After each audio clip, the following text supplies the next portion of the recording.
कहानी में अब तक आर्या और रोहन को माया एक रहस्यमय दुनिया में ले जाती है, पिशाचों की। एक ऐसी दुनिया जो हमारी सामान्य दुनिया से बिल्कुल अलग है, लेकिन फिर भी उसी में छुपी हुई है। अब वो दोनों इस अनोखी दुनिया के अंदर गहराई से उतरने वाले हैं, जहां हर मुस्कान के पीछे एक राज छुपा है। ये दुनिया जितनी खूबसूरत दिखती है, उतनी ही खतरनाक भी हो सकती है। माया की आवाज में एक अनकहा डर था, लेकिन आर्या और रोहन के लिए तो ये किसी दूसरी ही दुनिया में आने जैसा था। चमकदार झूमर, रहस्यमयी महल और आंखों में एक अजीब सी चमक लिए लोग। जब वे पहली बार रक्त महल में पहुंचे, पिशाचों की गुप्त सभा, तो उन्हें किसी भव्य राजसी महल जैसा एहसास हुआ। लेकिन उस सुंदरता के पीछे एक ठंडी सी हवा चल रही थी, जो उनकी आत्मा को भी छू रही थी। माया ने उन्हें वहां की सबसे शक्तिशाली हस्ती से मिलवाया, विक्रांत। ऊंचा कद, गहरी आंखें और आवाज में एक अजीब सा सम्मोहन। वो बोलता था तो जैसे समय थम जाता था। उसने मुस्कुराकर आर्या और रोहन की तरफ देखा। स्वागत है तुम्हारा हमारे संसार में।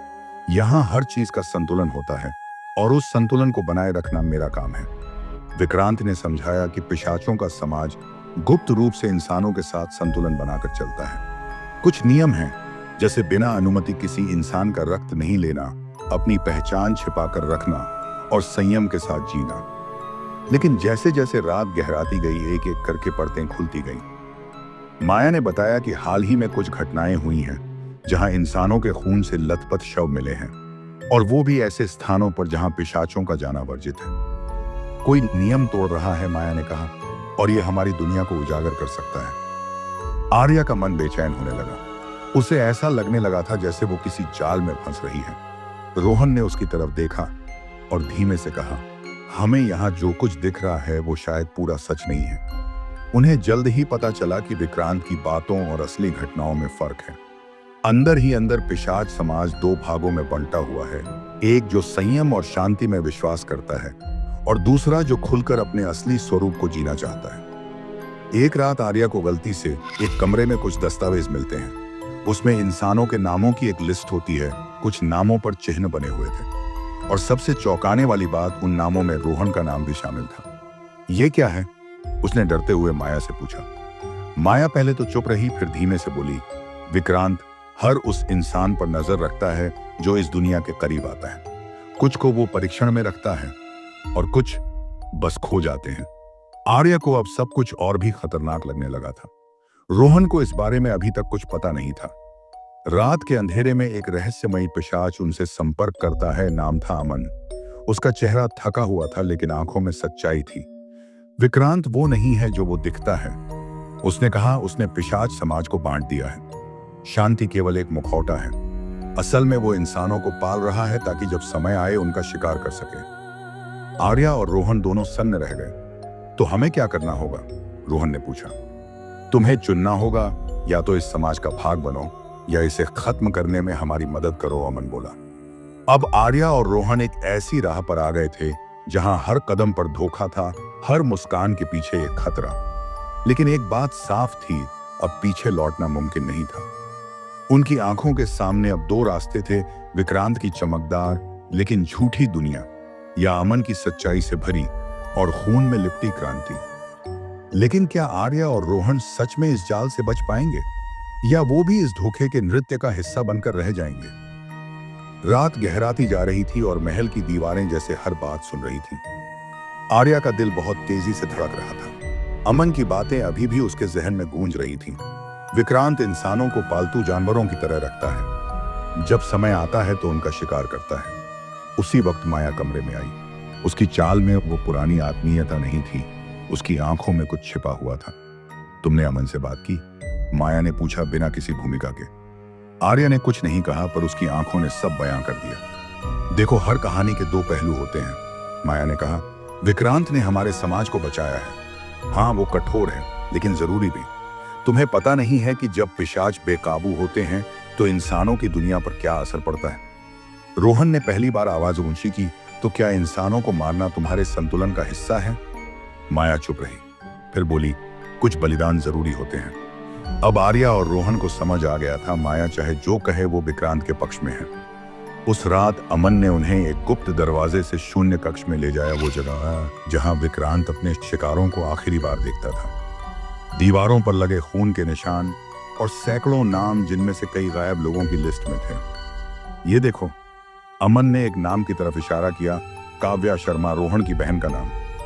रोहन के पैरों के नीचे से जमीन खिसक गई। नहीं, ये नहीं हो सकता। वो भी कुछ साल पहले यहां आई थी, अमन बोला। उसे विक्रांत ने बुलाया था एक खास मेहमान की तरह। अब कहानी और व्यक्तिगत हो गई थी। रोहन का गुस्सा, डर और दुख सब एक साथ उमड़ पड़ा। हमें कुछ करना होगा, रोहन ने कहा। अमन ने बताया कि सिर्फ एक तरीका है, रक्त की कसौटी। ये एक प्राचीन परंपरा थी जिसमें कोई इंसान या पिशाच अगर विक्रांत को चुनौती देना चाहता था तो उसे इस कसौटी से गुजरना पड़ता था। शारीरिक नहीं, मानसिक और आत्मिक परीक्षा। लेकिन अगर हार गए तो सिर्फ जान नहीं जाएगी, आत्मा भी गुलाम बन जाएगी, अमन ने चेताया।